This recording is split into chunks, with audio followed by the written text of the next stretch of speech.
Мейірім мен қайырым. Бұл бір ертеректе болған оқиға еді.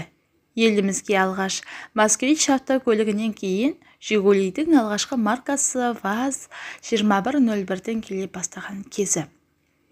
Ел қатарлы біздің де астымызға біреуі тиіп, көңіл деген көк дүниенің көк аспанында шарлап жүрген кезіміз. Шіркін, жүйрік деп осыны айт, лыпылдап тұр.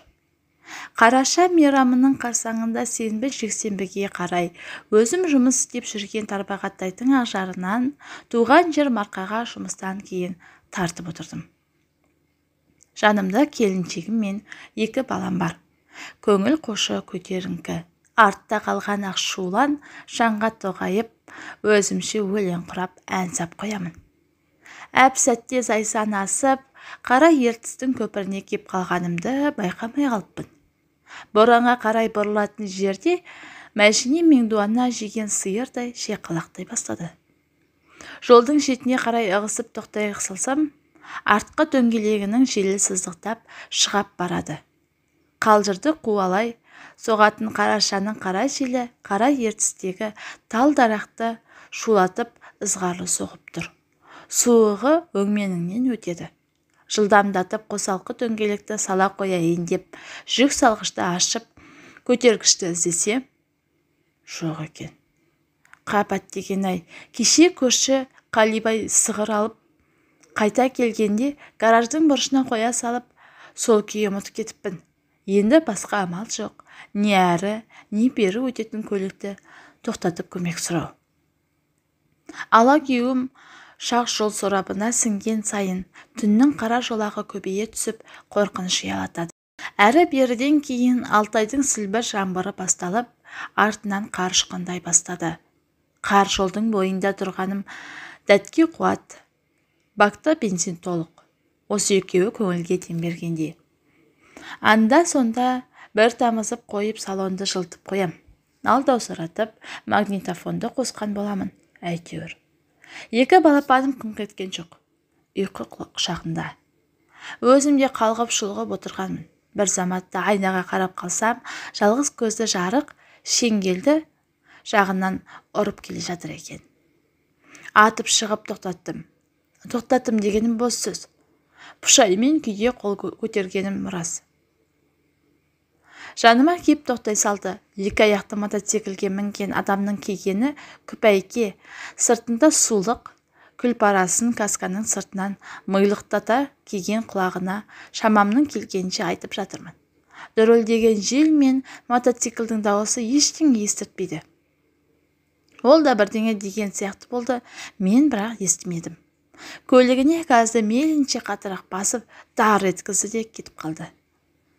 Қызарған артқы фонары ақырғы үмітті үзіп жоқ болды. Не болды? Деп келіншек күңк етті. Не болушы еді, кетіп қалды? Дедім.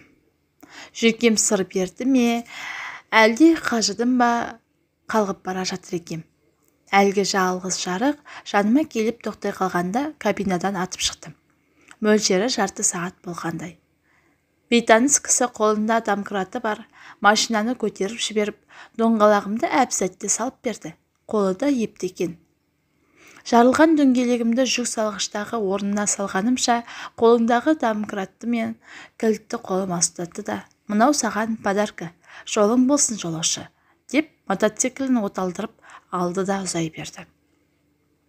Рахмет саған жақсы адам деп ішімнен 3 рет қайталағанымда көзіме жасы үйірілді. Діттеген жеріме жетіп, діттеген шаруам біткен соң ауылға аман есен жеттім. Осы оқиғада да аттай 30 жыл болыпты. Ылғи осы араға келгенде еске түседі. Әлгі бейтаныс адамның мейірімді ісі қылаң бергенде сол адаммен бірге кезіксем деп ойлаймын. Бірақ не атын, не түсін білмеймін. Жанымда біреу отырса, осы болған жағдайды айтып беруден жалықпаймын. Осыған өзім рахаттанып, көңіл кеуенім кеңейіп қалғандай. Көкірегімде қуаныш ұялайды. Мұрнағы жылдың сарша тамысы орталы қалған мектепті тауысқанымызға 40 жыл болуына байланысты кездесу кешіне құстай ұшып келе жатып, ескі әдетімше қара ертістің көпіріне кеп тоқтай қалдым. Астымда Toyota маркалы сүліктей қара Camry 35 автокөлігі. Бұрынғыдай емес, жолдың да шоқырығы жоқ. Тоқтамайды. Тақтайдай. Қарсы беттегі екі үйдің бірінен бір адам шығып, жаныма жақындаған соң, «Інішек, қайда жол тарттың?» деді. «Ағасы, Ақшиге бара жатырмын». Онда боранның бұрылысына дейін ала кет, деді. «Жарайды, кел отырыңыз» деп жылжып кеттім. Сол баяғы бағзадағы жырды жырлай жөнелдім. Жолдың оң жағындағы қалың зираттың жанына келгенде, тоқта деп ишарат білдірді. «Осы ара ма?» «Иә, осы арада». «Онда зираттар аздау сияқты еді, қазір көбейіпті деп қоям. 30 жыл іздеген жебеушің мен болам. Менің де есіме енді түсті», деп ырқ-ырқ етіп күлді де, менің азан шақырып қойған атым Қабдыққан болады. Осындағы жұрттың бәрі Қабыш деп өзгертіп жіберді қазір. «Анау қолатта қыстаулығымыз бар. Анау жерден түсіріп таста. Әрі қарай алыс емес, жаяулатып жетіп аламын», деді. «О, не дегеніңіз? Сыйға сый, сыраға бал, жақсылық жасасаң сыпыра қыл деген. Апарып саламын», деп мен де жалпылдап жатырмын. Баратын жері алыста емес, 2 шақырым жерде өзеннің инетіндегі жер екен. Келгеннен кейін, «Ал, бауыр, кезінде мен мейірімділік таныттым, міне, сен енді қайырымдылық жасадың. Адамның күні адаммен деген, сау боп тұр. Жолың болсын, жолаушым». Жүзінен мейірім төгіліп тұрған жақсы жанға, «Жаныңыз жамандық көрмесін, жақсы адам», деп Ақшидегі достың үйіне қарай асығыс жүріп кеттім.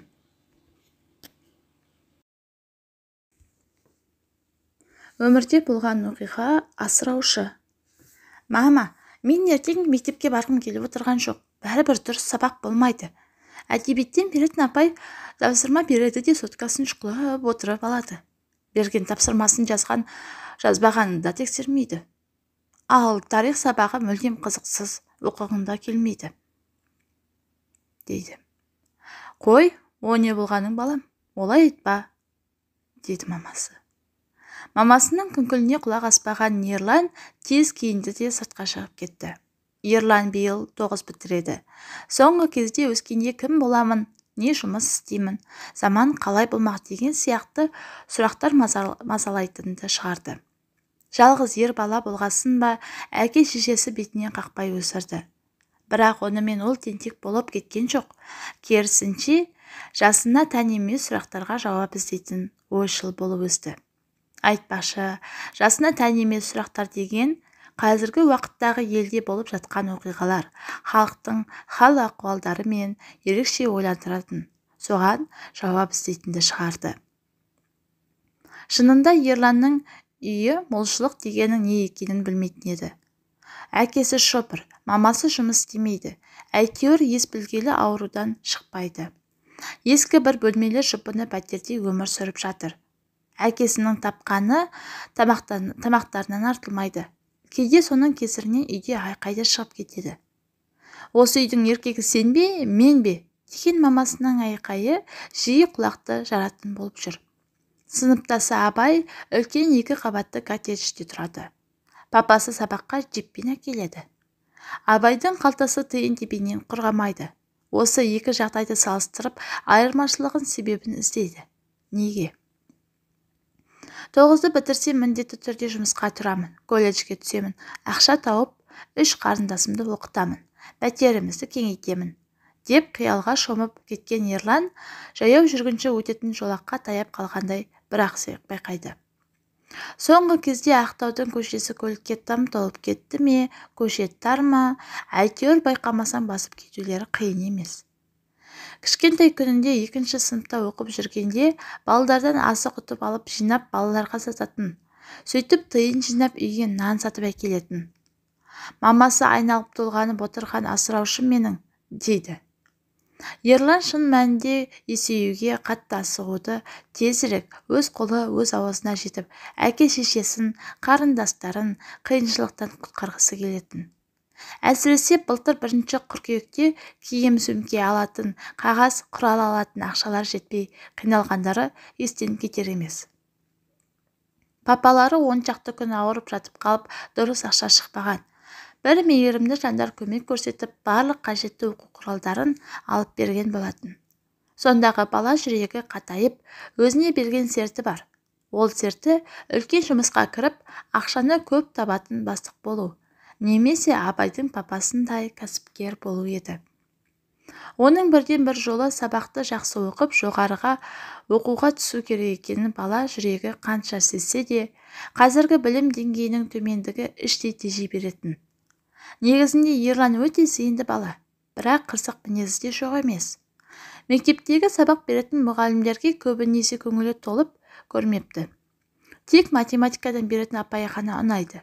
Басқа мұғалімдердің білім деңгейлері төмен бе, әлде өз жұмыстарына жауапты қарамай ма, әлде Ерланға беймәлім себептері бар ма, әйтеуір уақыт өтсе болғаны дейтін сияқты. Құлағың салбырап сабақта тыныш отырсаң болғаны оң баға алатынына кәміл. Сөйтіп жүріп 9 сыныпты да бітірді. Мамасына колледжге түскісі келетінін айтып еді, қарсы болмады. Өткенде балдардан естіген мұқтаж жанұяларға көмек ретінде оқуға тегін қабылдайды екен дегенді естіп, мамасы өкпесін сүйретіп жүріп әрең іліктірді. Колледжде оқып жатырғанына қарамастан ол жұмыс жасайтын. Сабақ анау айтқандай қиын да емес. Мектептегіден қайта оңай сияқты ма, Ерлан көп қиналып жүрген жоқ. Өзі құралпы, Мейірім атты баламен бірге жүреді. Оның да жанұясының жағдайы мәз емес.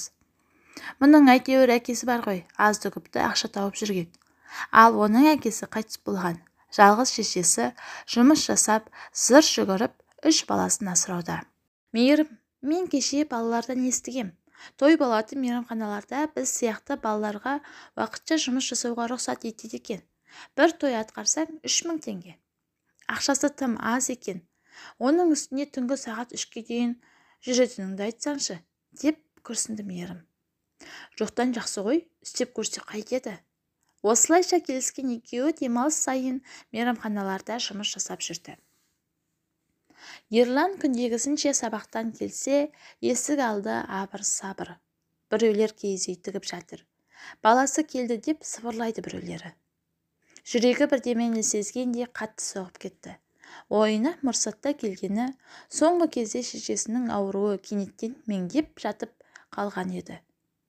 Жөтелгенде аяқ астынан тұншығып кететін, еңіреп жылап оң жақта отырған шешесіне тұра жүгірді. Біреулер ұстап жібермей, жігітсің ғой, мықты бол, деп жатса, біреулер мынау індеттен қайтқан сияқты, абай болың, деп сыбырлайды. Шынында да жоқшылық қолын байлаған мамасы аптекадан дұрыс дәрі ала алмаған болатын. Кетеді ғой, әлде қандай шығар, дей беретін. Өзі бұрын көрмеген адамдар толып жүр. Бұлар сонда ағайындары мекен, егер болса осы уақытқа дейін қайда жүр? Осылайша Ерлан мамасынан демде айырылды. Әкесі үнемі сапарда жүреді де, 3 қарындасы жалғыз өзіне қарап қалды. Үлкені 6 сыныпта, ортаншысы 2 сыныпта, одан кішісі балабақшаға баратын еді. Оған да апаруға шешесінің жағдайы болмаған соң 2 айдан бері үйде болатын. Іштей қатайып алған Ерлан, қайтсем де оқуымды бітіруім керек. Мен жігітпін ғой, бәріне де шыдаймын, деп жігерін қайрап алды. Іздеп жүріп қосымша жұмыста тауып алды. Бір бала бақшаның аумағындағы ағаштардың күнара суарып тұру керек екен. Айына 20 мың беретін болды. 20 мың шәкірт ақысы тағы бар. Іштей өзіне разы болған Ерлан күлімдеп қояды. Колледжін бітіріп, бір жамағайынның арқасында қала басындағы құрылысқа жұмысқа кірді. Жұмыстары қиындау, бетон құяды. Ағаштан қалап құрыстарды биікте жұмыс жасағанда қауіпті екен. Қасындағылар кілең жалдамалы жұмысшылар, өзбек, қалпағы аралас. Шепердің көзі тайып кетсе, қалай болса солай жасауға дайын тұрады. Арттарын түзетіп әлек болды Ерлан. Бір күні сондай жағдайдың үстіне бастықтары түсіп қалды. Құрылған қалыпты қайта бұзып жатырған Ерланды тоқтатқан бастығы, қайсысы мынаны жасаған? Мен білмей жүр дейсің бе? Содан талқылау басталды. Бәрін тұрғызып қойып, кінәліні ұстауға жұмыстанды. Кетіп бара жатып жұдырығымен көрсетіп барады екен. Ерінін тістеп алған қап бәлем, тұра тұр деген кейіп білдіреді. Қыстың бір тұтам күні тез батып үйге қайтарда қараңғы түсе бастайды. Сондай бір кеште құрылысты қоршаған шарбақтан шыға бергенде көк желкесінен бірдеме сарт ете қалды да аспан айналып жүре берді.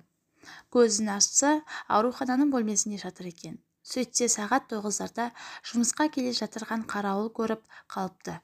Есептеп қарасаң 3-4 сағат ессіз жатқанын анықтау қиын емес. Миы мықтап қозғалған. Қатты соққыдан шекесі қанаған. Әйтеуір бас сүйегі аман екен, дейді. Дәрігерлер есін жинағаннан ойына келгені қарындастары не істеп жүр екен. Әкесі де өзен жаққа кетіп еді, келді ме екен, менің жатып қалғанымды біле ме екен. Сан сұрақ шаратай басын шашадай қылды. Соткасының да батареясы отырып қалыпты. Ашып қараса, әкесі телефон соға беріпті. Жалма-жан әкесіне телефон соқты. Әйтеуір үйде екен. Қорқып кетпесін деп болған жайды толық айтқан жоқ. Құрылыста құлап қалып ауруханаға түстім. Қазір жақсымын, бұйыртса таңертең үйге барамын, деді. Жатып алып ойға батты. Өмір неткен әділетсіз еді. Мен оған не істедім, менен көретіндей. Бар болғаны қалыпты бұзып қайта жасадым. Бағана полиция болған жайды жазып алып еді. Ұстадым екен әйтеуір, деп ұзақ ойға берілді. Көп ұзамай Ерланды құрылыс шебері лауазымына жоғарылатты. Бастықтарына ұнайтыны Ерланның бойына біткен жауапкершілігі, адалдығы, бастаған жұмысын аяғына дейін жеткізбей шамбасы жер ескемейтіні. Қазірлері Ерланның жалақысы жоғарылаған. Арты ақшасы депозитке салып жинап жүр. Оның үстіне үлкен қарындасы да биыл мектеп бітіріп жоғары оқуға сырттай тапсырды да бір мекемеге жұмысқа кіріп алды. Құдайға шүкір, жағдайлары біртіндеп жақсарып келеді. Тұрғын үй жинақ банкісінен арзан үй алуға талпынуда. 15 жасынан жұмысқа араласқан Ерлан бұл күнде әбден піскен еді. Арада 5 жылдай уақыттың ішінде үлкен құрылыс мекемесінің білдей бас инженер лауазымына көтерілді. Қазірлері үйлерін кеңейтіп, жаңа шағын ауданнан пәтер алған еді. Ендігі ойы жатпай тұрмай өз кәсібін ашу. Бастапқыда өте қиын болды, себебі жұмыс бастау үшін айналдыратын қаржы да керек еді. Мекемесін ресми заңдастырып алған соң банктен кредит алды, тұрғын үй салуға халықтан қаражат жинай бастады. Жер сатып алды, сөйтіп бірте-бірте аяғына тұрып кеткен еді. Алғашқы салған 48 пәтерлік 5 қабат үйі көрген сайын көзіне оттай басылады. Бүкіл күш-жігері, жинаған тәжірибесі, бала кезінен арманы бәрі осы үйге сыйып кеткендей еді. Алдыңа айқын мақсат қойсаң, бәрі де орындалады деген осы екен. Қазірлері қаладағы ең үлкен кәсіпкерлердің бірі. Жыл сайын жоқ жітік бір мүжәлсіз жанұяға пәтер кілтін тегін беруде. Ендігі ойы кәсібін кеңейтіп, басқа облыстарда тұрғын үй салу. Жуырда қосалқы шаруашылықты ашып қойды. 4 түлік малды жинап санын көбейтпекші. Айтпақшы, әкесіне заманауи су жаңа көлік алып берді. Әкесі мал шаруашылығын жағында жүр. Үлкен қарындасы оқуын бітіргесін экономист болып қасында жұмыс жасайды. Сөйтіп анасының кішкентай асыраушысы үлкен белді кәсіпкерге айналды. Я, алдыңа айқын мақсат қойсаң, арманың орындалады. Бұл оқиға Маңғыстау облысы Ақтау қаласында болған.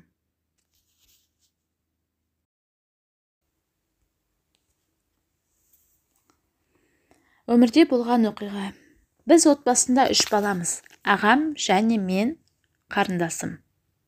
Ағам да мен де үйленгенбіз. Қарындасымыз да тұрмыста. Әкеміз осыдан 15 жылдай бұрын қайтыс болып кеткенді. Ал анамыздың өмірден өткеніне 2 жылдай болып қалды. Ағам мен жеңгемнің шынайы келбеттерін сол кезден бастап біле бастадым. Яғни, анамыз қайтыс боларда. Білдім де түңіліп кеттім. Анамыз марқұм алтын адам, төңірегіне нұрын шашқан жан. Балалары дегенде жанын үзіп беруге дайын. Бір тиын артық тапса да бізге жамайтын. Өзі киімді өлшеп сататын дүкеннен киінетін. Мен өз басым оны кейін білдім. Соны естігенде анам байқұсты қатты аяп қиналдым. Алғашқы айлығымды, яғни 120 мың теңгені мамама беремін деп шештім.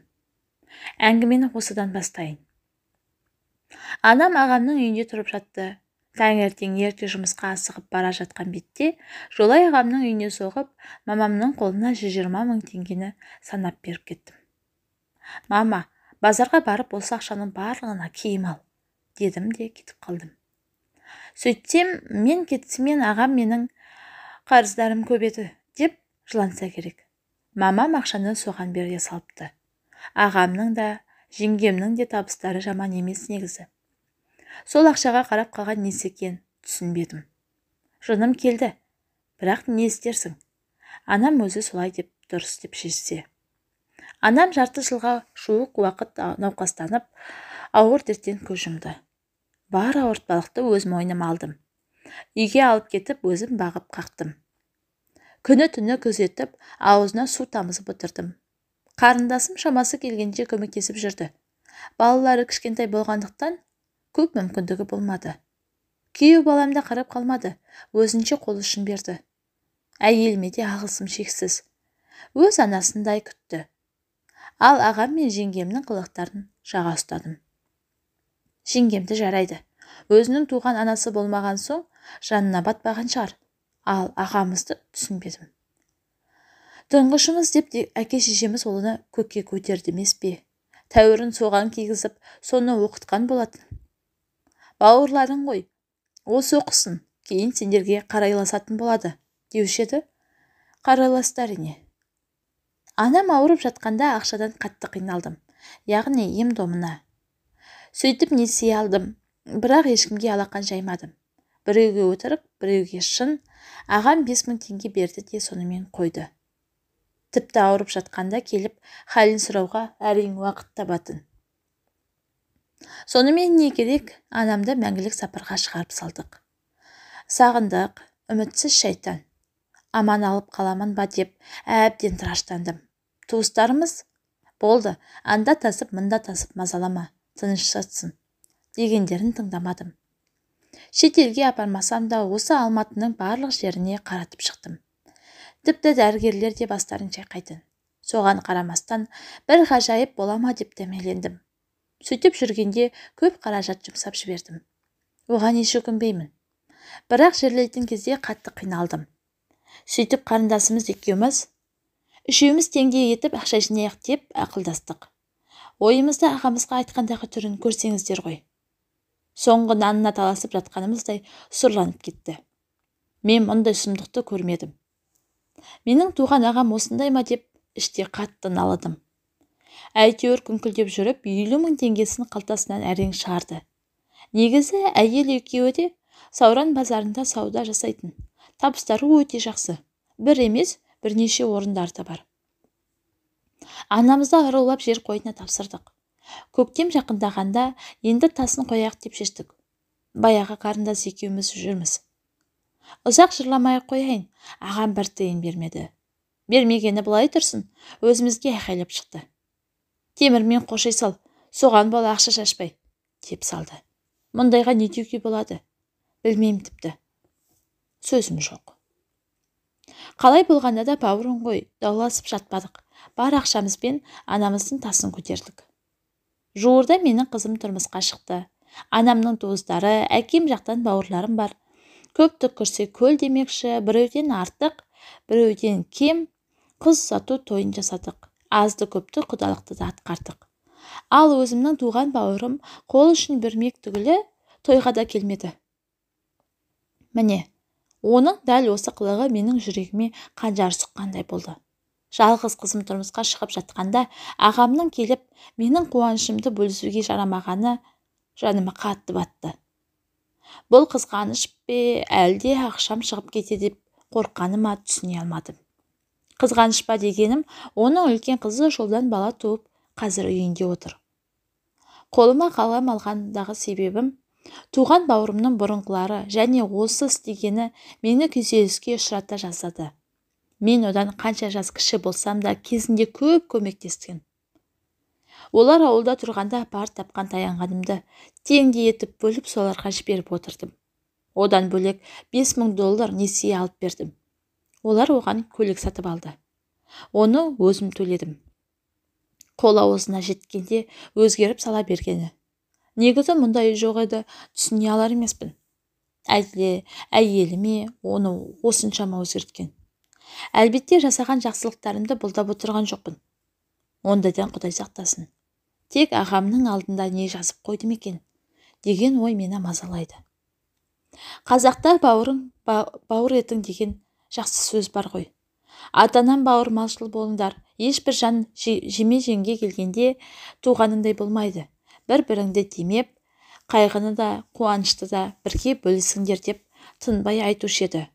Бір-біріне қамқор бауыр жандарды көргенде қатты қызығамын. Жалғыз бауырым ғой, кейде сағынамын. Бірақ істеген қателіктерін ойласам, мұндай бауырдың барынан жоғы жақсы ма деп іштей өкінемін. Әлде менікі дұрыс емес пе? Кейде ішіңде бұғып жатқан сырларды сыртқа шығарғың келеді. Алайда бауырым осындай деп кімге жария қылайын? Біреу түсінсе, біреу күледі. Алаш айнасының отбасы ошақ қасы Айдары дәл осындай жағдайда жақсы тыңдаушы. Бір жеңілдеп қалады екенсің. Әрі қарай бауырымның өзіне қоя бердім.